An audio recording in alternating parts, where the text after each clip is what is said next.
예배 자리에 나온 성도님들을 주님의 이름으로 환영하고 축복합니다. 성도님들께서는 죽음을 앞두고 유언을 한다면 어떤 말을 하고 싶으신가요?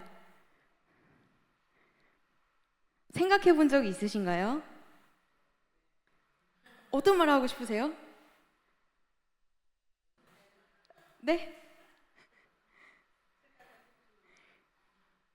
네, 이렇게 유언이란 그 유언자가 그동안 이제 못했던 말, 즉 내가 하고 싶은 말을 다 하는 게 아니라 가장 필요하고 또 중요한 말만 마지막으로 남기는 것입니다.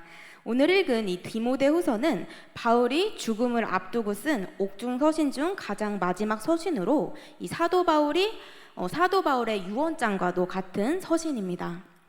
이 사람이 유언을 할 때는 가장 중요한 말을 전합니다. 이 마찬가지로 바울은 디모데후서에서 그가 살아온 가장 중요한 가치에 대하여 그가 사랑했던 영적 아들 디모데에게 전해주면서 그 복음을 전하는 것에 바톤 터치를 하고 있습니다. 바울은 감옥에 갇혀 있고 자신의 인생이 끝나가고 있음을 알았지만 그는 이 두려움에 사로잡히지 않았습니다. 오히려 디모데를 격려하면서 그의 믿음을 더욱 굳건히 세우기 위해 이 편지를 썼습니다. 그는 마지막 순간을 맞이하며 자기의 인생을 되돌아보고 또 디모데를 격려하고 응원하고 교훈하고 있습니다. 오늘 우리도 이 말씀을 통해 바울이 디모데에게 남긴 이 권면을 마음 깊이 새기고 담대하게 믿음의 길을 걸어갈 수 있게 되길 소망합니다. 네, 3절 말씀입니다. 내가 밤낮 간구하는 가운데 쉬지 않고 너를 생각하여 청결한 양심으로 조상적부터 섬겨오는 하나님께 감사하고, 이 바울은 내가 밤낮 간구하는 가운데 쉬지 않고 너를 생각하여 감사한다 라고 말합니다.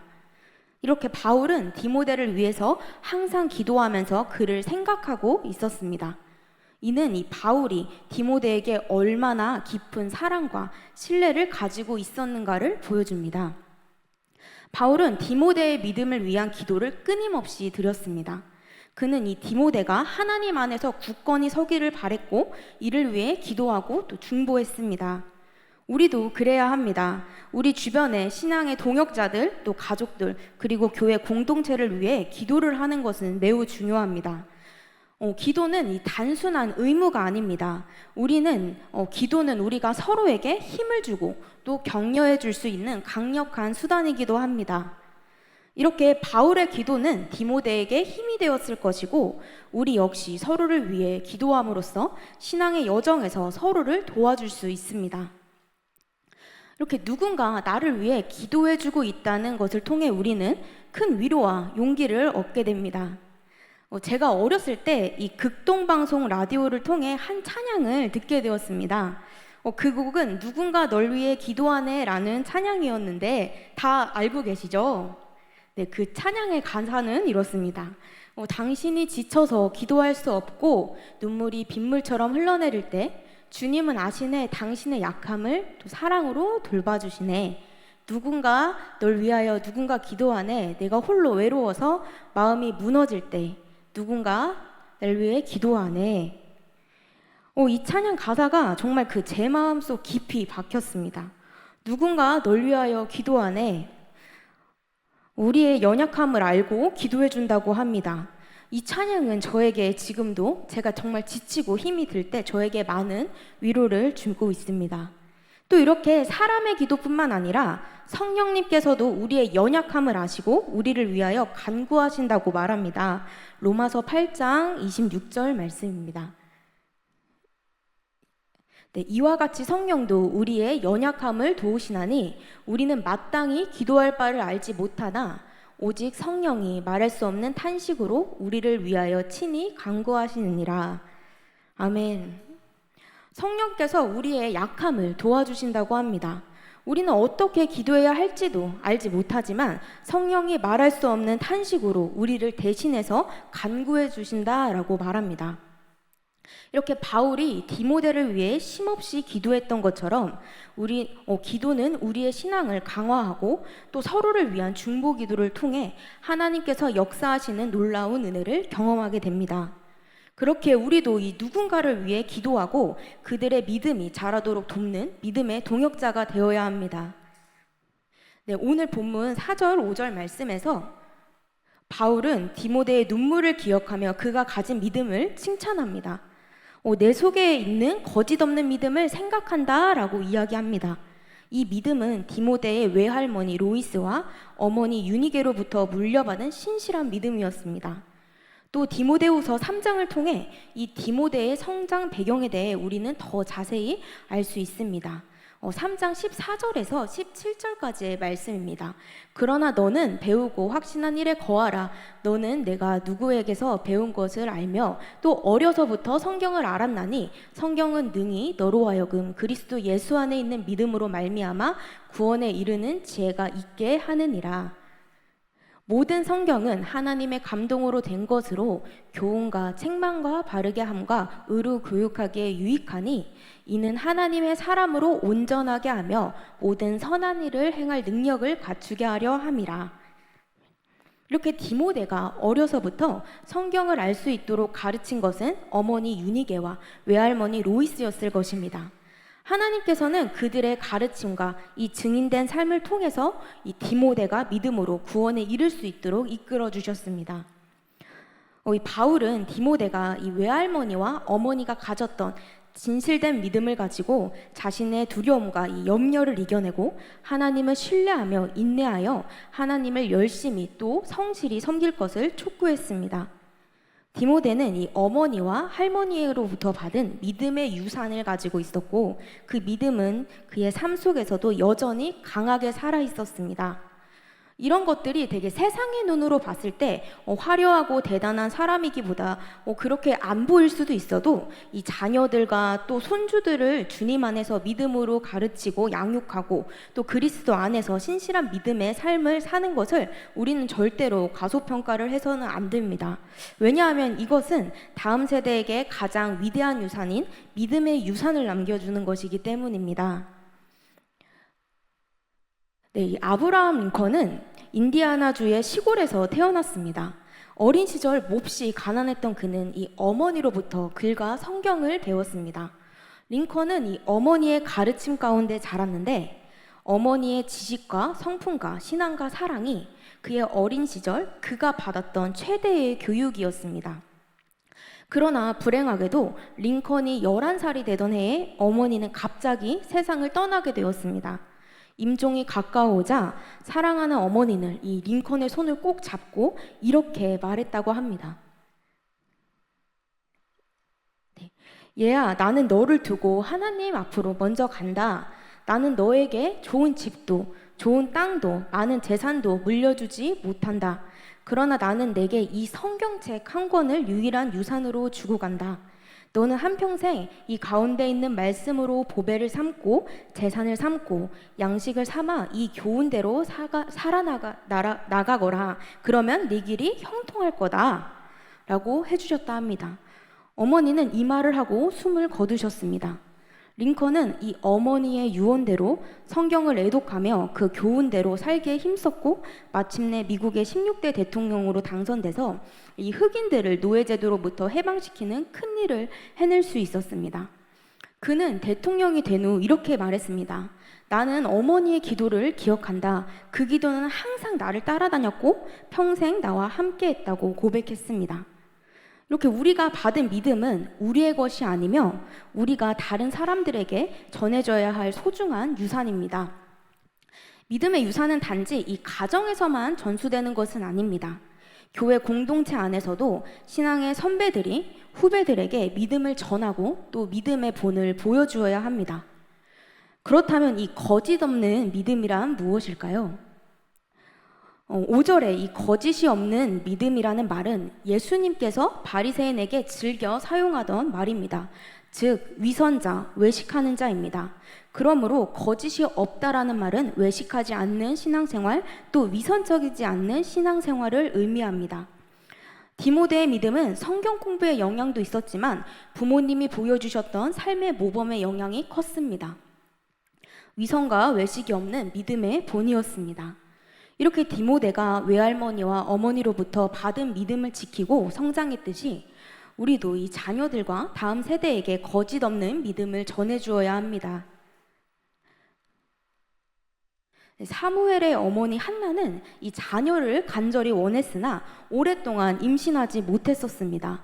그러나 그녀는 끊임없이 하나님께 기도하며 믿음을 잃지 않았습니다. 결국 하나님께서는 그녀의 기도를 들으시고 아들을 낳게 해주셨습니다. 그녀의 서원대로 한나는 그 아이를 하나님께 바쳤습니다. 사무엘은 하나님께 헌신된 삶을 살았고 이스라엘의 위대한 선지자가 되었습니다. 이런 한나의 신실한 기도와 믿음은 사무엘의 인생에서 중요한 신앙적 기초가 되어 주었습니다. 이렇게 부모님의 기도와 헌신은 자녀의 믿음을 형성하는 중요한 역할을 합니다. 이 믿음은 세대를 이어서 전달됩니다. 우리 모두 믿음의 전통과 이 믿음의 유산을 소중히 여겨야 합니다. 오늘 말씀 6절입니다. 그러므로 내가 나의 안수함으로 내 속에 있는 하나님의 은사를 다시 부릴 듯하게 하기 위하여 너로 생각하게 하노니, 이 부릴 듯하게 하다라는 구절은 이 헬라어 언어로 살펴볼 때 문자 그대로 불이 꺼지지 않게 하다, 불씨가 꺼지지 않도록 불을 붙이다라는 의미를 가지고 있습니다. 이 바울은 디모데가 사역을 위해 받은 하나님의 은사의 불씨가 죽지 않고 다시 활활 타오르게 할 것을 상기시켜주고 있습니다.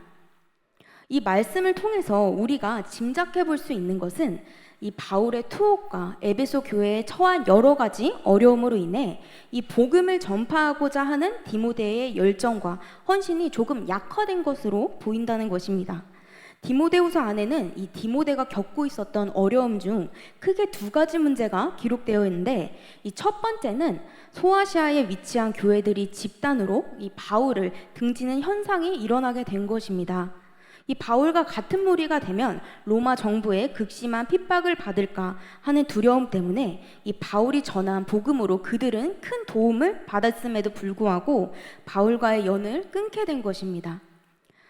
이 핍박과 두려움으로 바울을 버리고 또 숨어버리는 수많은 이들을 목격하게 되면서 디모데의 근심 또한 가중되었을 것입니다.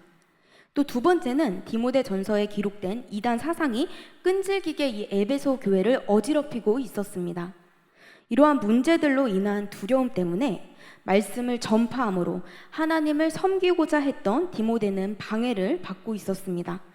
바울은 이 디모데가 받은 은사를 상기시켜주며 그것을 다시 부릴 듯하게 하라고 권면합니다. 디모데가 받은 은사는 이 하나님의 특별한 은혜로 주어진 것이며 그것은 복음 사역을 위해 사용되어야 할 것이었습니다. 이렇게 바울은 디모데가 바울로부터 안수를 받을 때 하나님이 주셨던 은사들을 기억하기 바랬습니다. 이렇게 우리도 하나님께서 각자에게 주신 은사가 있습니다. 은사는 하나님께서 나에게 주신 특별한 능력이고 또 그 은사를 통해 하나님을 섬기고 복음을 전파하는 사명을 우리는 감당할 수 있게 됩니다. 하지만 때로는 그 은사를 잊거나 또 사소하게 여기고 제대로 사용하지 않을 때도 있습니다. 이렇게 바울의 권면은 우리에게도 적용됩니다. 우리는 이 하나님께서 주신 은사를 기억하고 그것을 적극적으로 사용해야 합니다. 어떤 은사가 있으십니까? 생각나는 은사가 있으신가요? 네, 성경에서는 이 섬기는 일도 있고 가르치는 일, 위로하는 일, 구제하는 일 등의 하나님께서 주신 다양한 은사를 통해 교회와 세상을 섬기기 위해 사용해야 한다고 이야기하고 있습니다. 우리의 은사를 기억하면서 그 은사가 무엇이든 그것을 다시 부릴 듯하게 해야 합니다. 하나님의 일에 충성스럽게 사용해야 합니다. 이 마이클 조던은 농구 역사상 가장 위대한 선수로 손꼽힙니다. 어려서부터 그는 농구에 재능이 있었지만 그의 성공은 단순히 타고난 재능만으로 이루어진 것은 아니었습니다. 사실 조던은 이 고등학교 시절 농구팀에 뽑히지 못할 정도로 실력이 부족했습니다. 하지만 그는 이 좌절하지 않았고 자신에게 주어진 농구의 은사를 갈고 닦기로 결심했습니다. 매일 늦게까지 그는 연습했고 또 자신의 기술을 발전시켰습니다. 그 결과 그는 세계 최고의 농구 선수가 될 수 있었습니다. 이 조던의 성공 비결은 단순히 이 은사를 가졌기 때문이 아니라 그 은사를 부릴 듯하게 훈련하고 개발했기 때문에 그는 성공할 수 있었습니다. 그는 자신의 재능을 묻어두지 않았고 끊임없이 발전시켜 전 세계적으로 큰 영향을 미쳤습니다. 바울이 말한 것처럼 하나님께서 주신 은사를 우리는 적극적으로 사용하고 또 발전시켜야 합니다. 이 마이클 조던이 그의 농구 은사를 갈고 닦아서 이 세계 최고의 자리에 오른 것처럼 이 우리도 하나님께서 주신 은사를 묻어두지 말고 계속 사용하고 발전시켜 나가야 합니다. 그럴 때에 이 은사가 큰 결실을 맺고 하나님의 영광을 드러내는 도구가 될 것입니다. 7절 말씀을 통해 바울은 디모데에게 매우 중요한 말을 전합니다. 7절 말씀입니다. 하나님이 우리에게 주신 것은 두려워하는 마음이 아니요 오직 능력과 사랑과 절제하는 마음이니. 이 스승이자 영적 아버지인 사도 바울은 세상 떠날 준비를 하고 있었습니다. 안타깝게도 그의 사명을 이어받아야 하는 디모데는 열정을 상실했습니다. 왜 그랬을까요? 그의 마음에는 두려움이 가득했습니다. 두려움은 모든 사람들이 피할 수 없는 것입니다. 그러나 우리가 그 두려움을 피할 수는 없어도 이 두려움이 내 삶을 지배하게 놓아둔다면 그것은 우리 인생의 전체를 지배하게 됩니다. 그렇게 되면 우리는 하나님이 주신 기쁨과 소명을 잃어버리고 맙니다. 더 나아가 하나님이 내게 맡기신 사명도 감당하지 못하게 됩니다. 이렇게 디모데도 두려움의 지배를 받고 있었습니다. 그는 건강에 대해서도 두려움을 느끼고 있었고 또 모진 핍박을 받고 있었고 교회 안팎으로 이 진리를 어지럽히는 이단들도 많았습니다. 그럼에도 불구하고 바울은 디모데의 두려움을 용납하지 않았습니다. 그것은 하나님으로부터 온 것이 아니다. 더 나아가 사탄 마귀와 육신적인 성향에서 온 것이라고 따끔하게 경고했습니다. 이 디모데는 은사를 마음껏 발휘하지 못하도록 방해하는 장애물들을 뛰어넘어야 했습니다. 이 능력이란 상황을 극복하는 힘을 뜻합니다. 우리는 이 상황 그대로를 인정해야 합니다. 그러나 상황의 지배를 받아서는 안 됩니다. 왜 그럴까요? 우리 주님은 우리의 상황과 환경보다 더 위에 계시기 때문입니다. 바울은 그의 순교와 임종이 다가오고 있었지만 그런 극심한 고난 중에도 부끄러워하지 않았습니다. 또 그 환경을 대해서 낙심하지 않았습니다. 그 이유는 하나님께서 자신을 능히 지키실 것을 믿고 있었기 때문입니다. 이렇게 신앙이란 현실 속에서 그 중심이 되시는 하나님을 주목하는 것이고 이것이 바로 능력이 되는 것입니다. 다음은 사랑입니다. 우리는 어떻게 이 사랑으로 두려움을 물리칠 수 있을까요? 예수님께서는 끔찍한 십자가를 지셨습니다. 예수님께서도 그 상황은 두려우셨을 것입니다. 그러나 주님은 이 십자가를 거부하지 않으셨고 그 위에서 모든 피와 물을 다 쏟으시고 돌아가셨습니다. 예수님께서 끝까지 다 사명을 이루실 수 있었던 능력은 사랑에서 비롯됐습니다. 예수님께서는 이 십자가에서 돌아가시면서 저들을 용서해달라고 간구하셨습니다. 하나님께서는 사랑의 근본이시며 그분의 모든 행위와 사역도 우리를 향하신 놀라운 사랑에 기반되어 있습니다.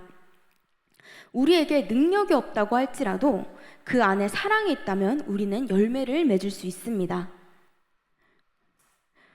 이 엘리야는 갈멜산에서 바알 선지자들을 상대로 하나님의 능력을 드러낸 후 이세벨의 위협을 받게 됩니다. 그로 인해 그는 두려워하며 광야로 도망쳤고 심지어는 죽기를 간구하며 깊은 절망에 빠졌습니다. 그러나 하나님은 그를 향한 계획을 포기하지 않으셨습니다. 하나님께서는 이 엘리야에게 먹을 것과 또 쉴 곳을 제공하시며 그의 힘을 다시 회복시켜 주셨습니다. 엘리야는 하나님의 능력을 믿고 또 두려움을 극복하고 다시 사명을 감당할 수 있었습니다. 바울이 이 디모데에게 두려워하지 말고 하나님이 주신 능력과 사랑을 붙들라고 권면한 것처럼 엘리야 역시 두려움 속에 있었습니다. 그러나 하나님께서는 그에게 다시 능력을 주시고 다시 사명을 감당할 수 있도록 하셨습니다. 하나님께서 우리에게 베푸시는 사랑은 이 두려움을 이기게 합니다. 바울은 하나님이 우리에게 주신 것은 능력과 사랑과 또 절제하는 마음이라고 이야기했습니다. 여기서 이 절제하는 마음은 하나님의 뜻에 따라 스스로를 통제하는 능력을 의미합니다. 생각이나 감정 또 행동을 하나님의 말씀과 이 성령님의 인도함에 따라 통제하는 것을 뜻합니다. 이 절제는 신앙의 지혜와 분별력을 통해 주어진 상황에서 올바른 결정을 내리게 해줍니다. 이 디모데는 지도자로서 많은 도전과 이 상황에 직면했을 텐데 그럴 때마다 이 감정이나 두려움에 휘둘리지 않고 차분하고 분별력 있게 결정하는 능력이 그에게는 필요했습니다. 절제는 이 어려움이나 유혹이 닥칠 때에도 신앙을 바르게 유지하고 하나님의 길을 따르는 삶을 지속하는 힘을 의미합니다. 이 디모데가 직면한 고난과 유혹 속에서도 바울은 그에게 절제를 통해 그리스도인으로서의 삶을 계속 충성스럽게 지켜나가기를 권면했습니다. 이렇게 디모데뿐만 아니라 우리 모두는 이런 두려움을 느낄 때가 많습니다.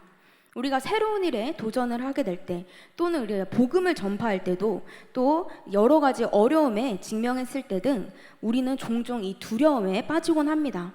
하지만 우리가 기억해야 할 것은 하나님이 우리에게 주시는 것은 두려움이 아니라는 사실입니다. 또 하나님은 우리에게 능력을 주셔서 어려움을 이겨낼 힘을 주셨습니다.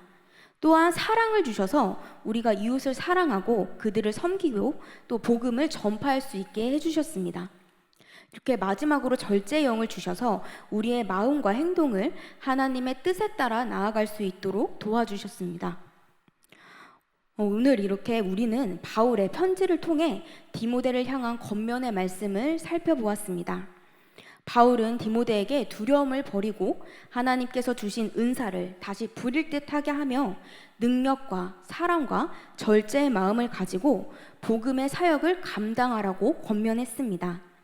이 말씀은 우리에게도 동일하게 적용됩니다. 우리 모두에게 하나님이 주신 은사가 있습니다. 이렇게 하나님의 은사가 부릴 듯 일어날 때 우리 안에 두려움이 사라지고 담대함이 생깁니다. 이 말씀을 통해 다시 한번 나의 은사를 돌아보고 그것을 부릴 듯 하게 하며 두려움 대신 능력과 또 사랑으로 하나님의 사역을 충성되게 감당하는 저와 여러분이 되길 소망합니다. 기도하겠습니다.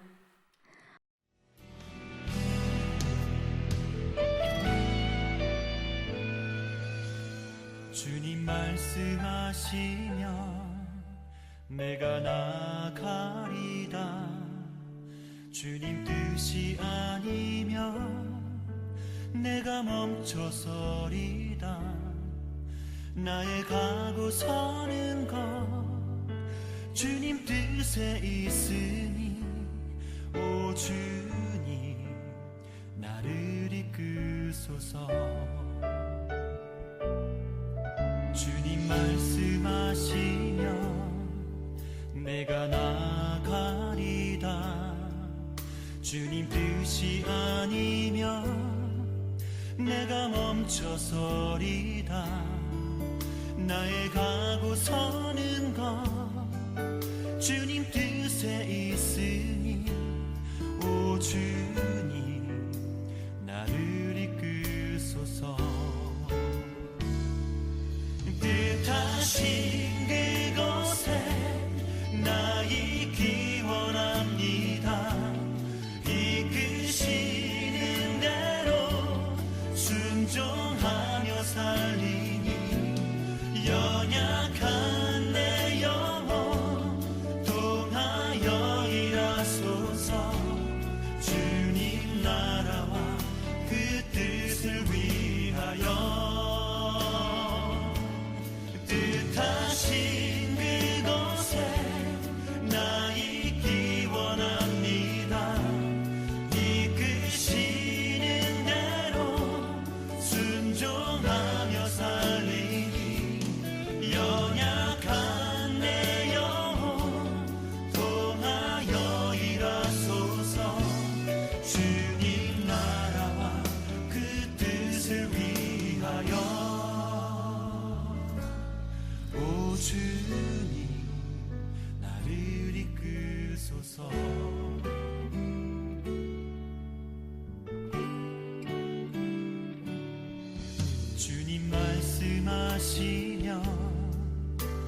나가리